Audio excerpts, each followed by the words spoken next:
What about the persuasion. warning That's right. you put in that email in relation to James Kurth? Because you said James Kurth is another thinker. James Kurth said the future clash of civilisations won't be between the West and one or more of the rest, but it'll be a war within the West, that the West will tear itself apart. It feels like we're tearing ourselves apart in our own society, even here in Australia, Andrew. That's right. James Kurth was a student of Samuel Huntington. So when Samuel Huntington came out with his Clash of Civilisations thesis in 1993, James Kurth responded. He said, no, the future's not going to be defined by a clash of civilisations, the West and the rest. It's actually going to happen within the West itself, as the forces of postmodernism repudiate all the good things that we have in our great Western tradition. And he said that the fight is taking place. This was in 1994. He said the fight was taking place in the universities.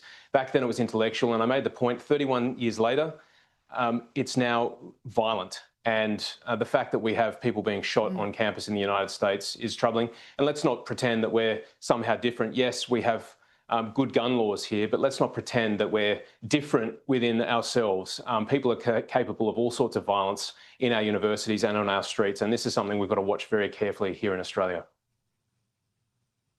Just before we go, I'm not going to traverse all the stuff last week with Jacinta Price and Susan Lee, but there's a poll out today, Reserve Political Monitor says, basically half the country, 49%, aren't happy with the way Labor is handling migration.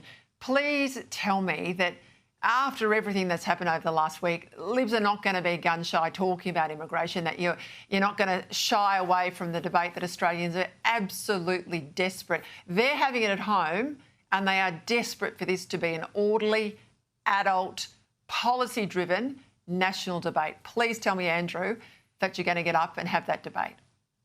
Of course. I already gave a speech about 53 days ago. It's almost had 1 million views on my Instagram, where I called for a cut to net overseas migration.